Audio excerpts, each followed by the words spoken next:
En Liesel de Lange is ons nuuspersoon van die week. Goeiemôre ook aan jou. Ja, dankie Dawie. Kan jy dan glo wat Elon Musk aanvang? Ek meen, die omvang daarvan is net ongelooflik.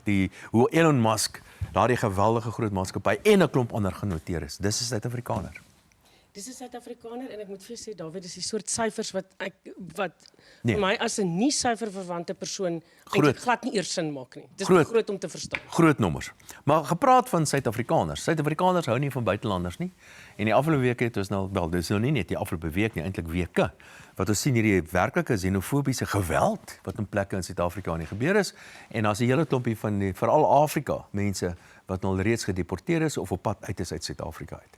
Ja, ek is bevrees, Dawie, die klimaat is besig om vinnig, dit lyk vinnig asof dit slegter begin raak. Ons het die afgelope week daar 'n klompie Nigeriërs uitgevlieg. Hulle het wel bevestig dat geen een van die Nigeriërs, ek dink is amper 300 van hulle wat op 'n vlug was wettig in die land nie. Daar's 'n hele klompie Malawiërs wat in Durban in 'n park bymekaar kom wat nou daar wag vir busse om uit die land uit te kom. Daar's 'n klompie Ghanese uit, daar's klompe redelike hoeveelheid Mosambiekers ook. En ons het nou die afgelope week gesien die Jacinta Ngobese Zuma, die leier van die March and March beweging, het ook byvoorbeeld die MK-party se groot betoging hierdie week in Durban toegespreek. So mense is nogal bekommerd as mens kyk wat laas het was 2008 rond gebeur het met 'n opwelling van xenofobie en die geweld wat daarmee saamgaan. En weet jy wat dink ek is nogal dra daartoe by, het te doen met 'n swak ekonomiese omgewing. En moet mens byvoeg 'n swak polisieering en moet mens byvoeg swak politieke leierskap. Dis juist dit. Ek weet die president het daarom nou uiteindelik laas naweek moes nou iets te Ja. sê gehad hieroor en gesê mense moet kalm en rustig raak. Maar die ander ding wat ons ook moet onthou, soos jy sê, ons sit met massiewe werkloosheid, lewenskoste wat geweldig opgaan en natuurlik het dit die afgelope tyd nog verder vererger danksy die oorlog in Iran. Ja. Of liewer die oorlog in die Midde-Ooste. So daai situasie raak al hoe erger en nou raak mense al meer desperaat. En ons sien dit byvoorbeeld ook met die betogings die afgelope week in Belfast in Noord-Ierland wat baie gewelddadig geraak het, ook xenofobie basies. As ek dink nou al meer as 12 mense gearresteer, 'n klomp polisiebeamptes is beseer, want die Noord-Ierse bevolking daar het in dieselfde styl wat hulle destyds in die 70er jare betogings gedoen het, doen hulle nou teen buitelanders. En daai kom ons wees nou maar eerlik, daai is meer gemik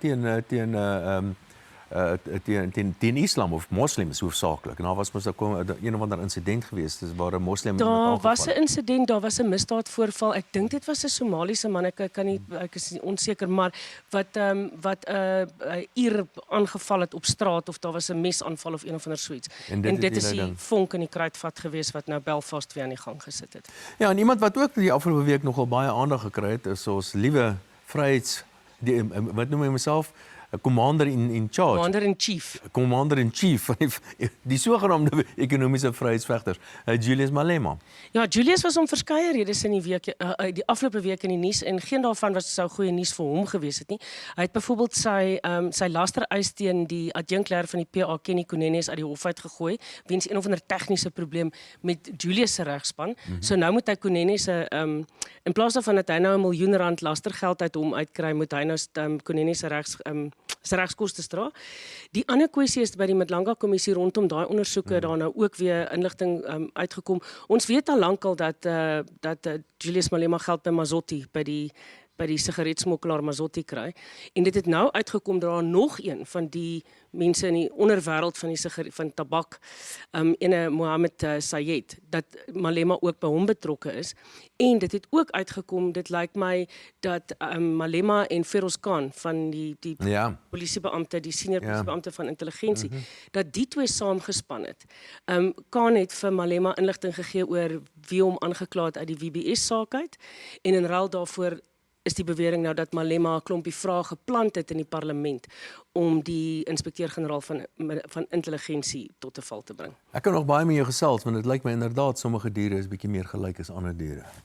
Maar ek dink die wiel draai uiteindelik. Dankie weer 'n keer vanoggend by ons 'n draai gemaak. Ek wil net 'n opmerking maak oor die xenofobie en buitelanders. Die realiteit is buitelanders vat nie ander mense se werk nie. Hulle skep werk in die proses. Daar's baie navorsing al reeds daaroor gedoen. Ek sal net nie ten gunste van onwettige mense nie, maar die buitelanders is nie noodwendig slegte mense nie.